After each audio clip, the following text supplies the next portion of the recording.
Bismillahirrahmanirrahim. Assalamualaikum warahmatullahi wabarakatuh. Terlebih dahulu perkenalkan, saya Arina Rizky Fauzia selaku dari Ketua Tim Penelitian Dosen Pemula HIBA tahun 2024 dengan judul Efektivitas Pengembangan Budaya Pola Makan dengan Pemanfaatan Pangan Lokal Produk Daun Kelor melalui Fortifikasi dalam Penanganan Stunting.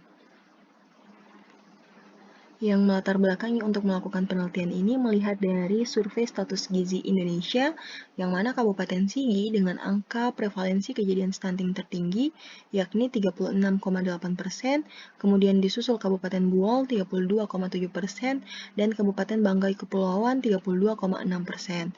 Nah, selain itu, berdasarkan data Dinas Kesehatan Kabupaten Sigi tahun 2022, terdapat 25 desa yang ditetapkan sebagai lokus penanganan stunting yang terdistribusi di 9 kecamatan meliputi Kecamatan Sigi Birumaru, Nongkilalaki, Palolo, Dolo Selatan, Maroola Barat, Kulawi, Gumbasa, Dolo Barat, dan Dolo.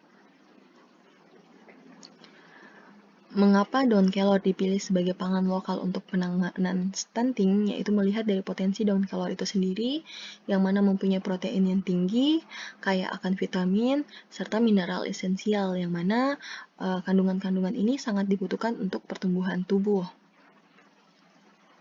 Tujuan dari penelitian ini untuk mengetahui efektivitas pengembangan budaya pola makan dengan pemanfaatan pangan lokal produk daun kelor melalui fortifikasi dalam penanganan balita stunting. Metode penelitian yang kami gunakan yaitu dengan desain kuasi eksperimental dengan dilakukan pre dan post test.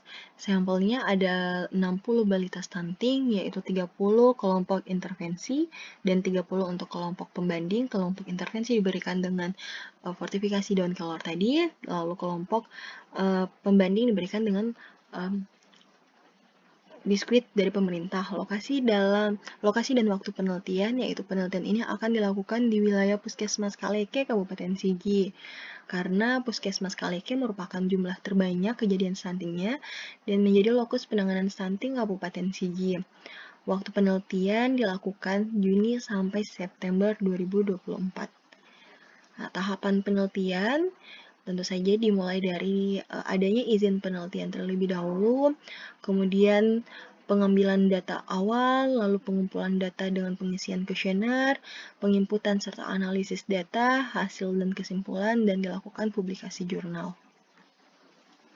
Hasil penelitian di sini karakteristik balita berdasarkan jenis kelamin dan usia, kita bisa mengetahui bahwa untuk kelompok intervensi dan kelompok kontrol itu paling banyak pada usia 37 sampai 48 yaitu dengan jumlah 18.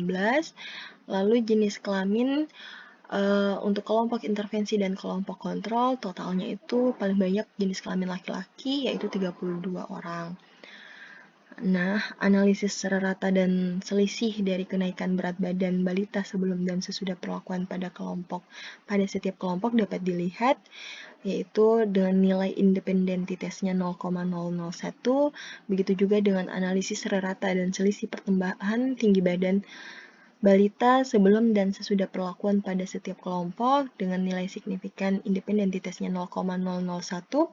Jadi, pemberian intervensi dari kedua kelompok sama-sama dapat meningkatkan berat badan dan tinggi badan pada balita, namun peningkatan berat badan dan tinggi badan pada kelompok perlakuan yang mendapatkan kelor lebih signifikan dibandingkan dengan kelompok biskuit pemerintah. Nah, kesimpulannya, hasil penelitian ini menunjukkan bahwa pemanfaatan pangan lokal dengan penggunaan produk daun kelor dengan fortifikasi mampu mempengaruhi kenaikan berat badan balita dilihat dari kelompok intervensi sebelum dan sesudah dilakukan perlakuan. Fortifikasi dengan kelor merupakan salah satu cara upaya dalam mencegah terjadinya berat badan kurang pada balita. Nah, saat mengkonsumsi kelor yang telah difortifikasi dengan kandungan gizi dan protein yang tinggi, mampu mempertahankan keseimbangan tingkat konsumsi zat makro dalam tubuh. Nah, ini untuk rencana penelitian selanjutnya melihat dari roadmap penelitian, yaitu tahun 2025 akan dilakukan pengujian efektivitas puding kelor terhadap berat badan balita kurang gizi.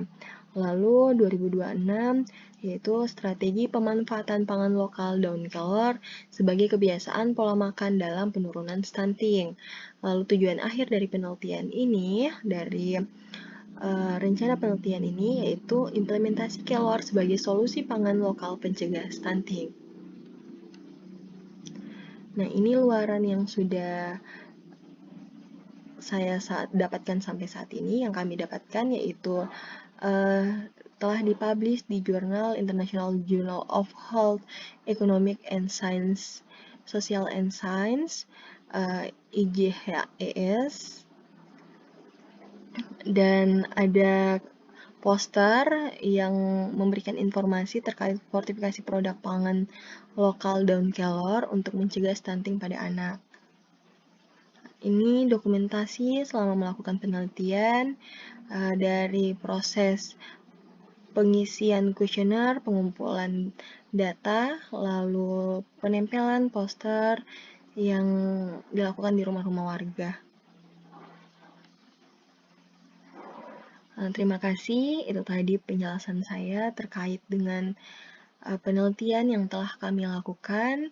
Saya harap penelitian ini dapat bermanfaat untuk kedepannya dalam penanganan stunting pada balita.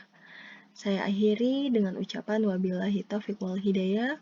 Wassalamualaikum warahmatullahi wabarakatuh.